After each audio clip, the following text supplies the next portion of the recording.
আসসালামু আলাইকুম সুপ্রিয় দর্শক, শুভেচ্ছা জানবেন। মার্কিন প্রেসিডেন্ট ডোনাল্ড ট্রাম্পকে রাশিয়া থেকে সে দেশের প্রেসিডেন্ট ভ্লাদিমির পুতিনকে ধরে নিয়ে আসবেন যুক্তরাষ্ট্রে, যেমনটি তিনি ভেনেজুয়েলাতে করেছেন। ভেনেজুয়েলার প্রেসিডেন্ট নিকোলাস মাদুরোকে তার বাসভবনে তার নিরাপত্তা বাহিনী বেষ্টিত অবস্থায় নিরাপদ জায়গা থেকে ধরে নিয়ে এসেছেন ডোনাল্ড ট্রাম্প এবং বিচারের মুখোমুখি করেছেন। এই প্রশ্ন কেন উঠছে? এই প্রশ্নটি উস্কে দিয়েছেন ইউক্রেনের প্রেসিডেন্ট জেলেনস্কি। ভেনেজুয়েলার ঘটনার প্রতিক্রিয়া জানাতে গিয়ে জেলেনস্কি বলেছিলেন যে যদি আপনারা স্বৈরশাসকের সঙ্গে এই ধরনের ঘটনা ঘটান, তাহলে আপনারা জানেন যে ডোনাল্ড ট্রাম্প এরপর কি করতে যাচ্ছেন।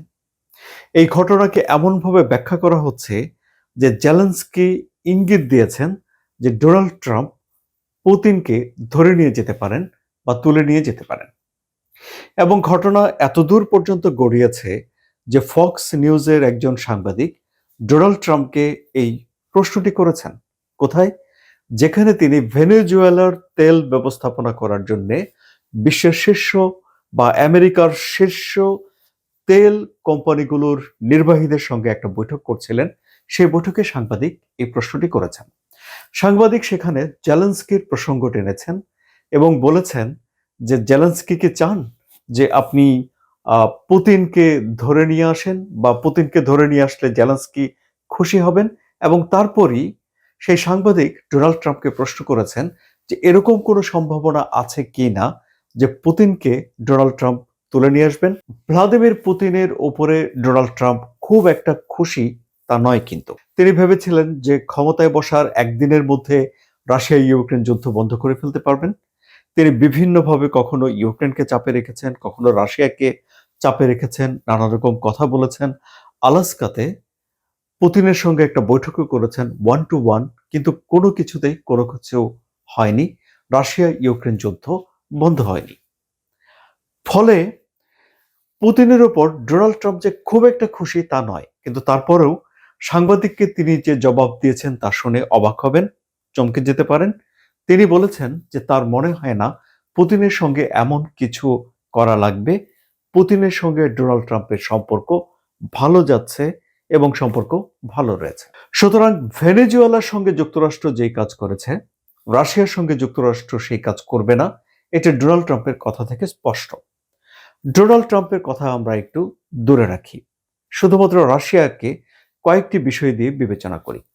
নাম্বার ওয়ান, রাশিয়া পারমাণবিক অস্ত্রধারী একটি দেশ। নাম্বার টু, রাশিয়া বিশ্বের সবচেয়ে বড় দেশ। নাম্বার থ্রি, সোভিয়েত ইউনিয়ন যুক্তরাষ্ট্রের সঙ্গে একটা শীতল যুদ্ধের ভেতর দিয়ে এসেছে, একটা প্রতিযোগিতার ভেতর দিয়ে এসেছে।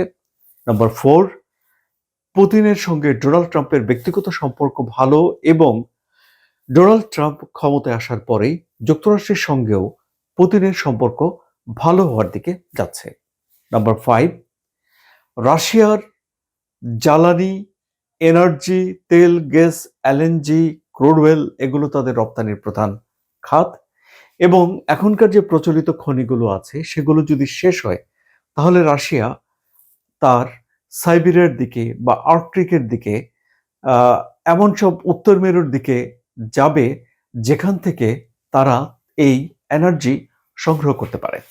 এবং নতুন ওই ফিল্ডগুলোতে যদি যুক্তরাষ্ট্র এবং রাশিয়া একসঙ্গে কাজ করে, তাহলে সেটি যুক্তরাষ্ট্রের জন্য ভালো।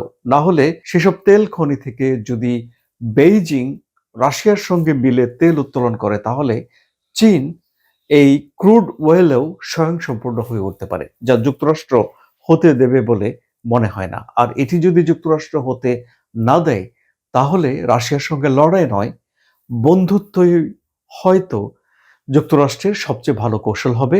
বিশ্লেষকরা এমন কথা বলছেন। ডোনাল্ড ট্রাম্প সাংবাদিকদের চমকে দিয়ে বলেছেন যে পুতিনের সঙ্গে তার সম্পর্ক ভালো। মনে হয় না ভেনিজুয়েলার মতো কোনো ঘটনা ট্রাম্পকে পুতিনের সঙ্গে ঘটাতে হবে। কিন্তু ইউক্রেনের সঙ্গে পুতিন কি করছেন? ভয়ঙ্কর ঘটনা কি সেটি?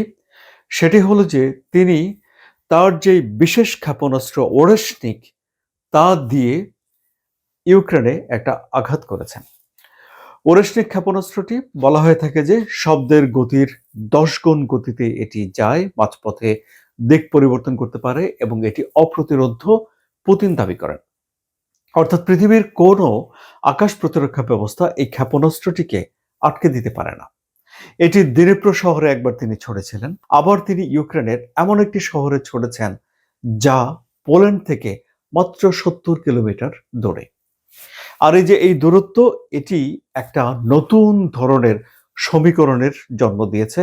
সেটি হলো যে ন্যাটোভুক্ত একটি দেশের এত কাছাকাছি এরকম একটা ভয়ঙ্কর ক্ষেপণাস্ত্র ছোড়াকে এই যুদ্ধের একটা বড় ধরনের একটা উত্তেজনা বলে ধরা হচ্ছে।